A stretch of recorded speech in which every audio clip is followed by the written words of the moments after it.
My name is KCorbett, and I'm the scientific lead for the National Institutes of Health coronavirus vaccine team at the Vaccine Research Center. It's been a really busy time. I say to everyone that the last year has been the most busy that I've ever been in my life, and hopefully will ever be. But wellness is so important to me and has always been very important to me.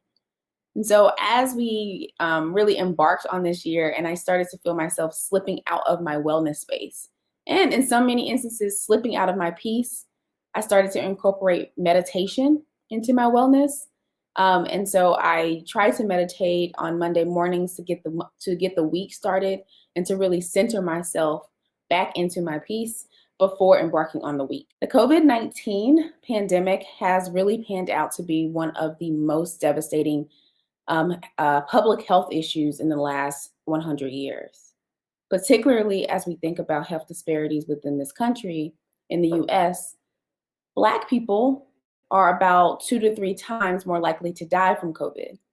So, as I sit here as a Black woman and also the co lead of the team to help to develop one of the vaccines, it is extremely important to me to have made that history from a scientific perspective, but then also to remind people of how history has changed in regards to how health and science and race come together as one.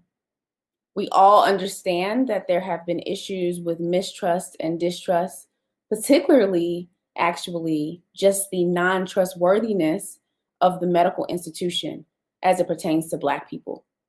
So, to stand in the forefront of the vaccine development efforts, a vaccine that is 94% efficacious and has the ability to end this pandemic and be the great equalizer as we think about health disparities is so important. And it really is an honor for me. I've been called a trailblazer, but what this feels to me is just surreal.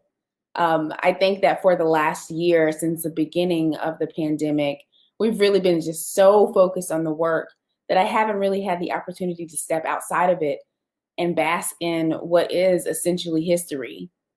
But it is important to me to have made this history and particularly to stand in the forefront of this history for people like myself to really help everyone, not just in the US, but the world, to see Black women from a different light as innovators in technology and science.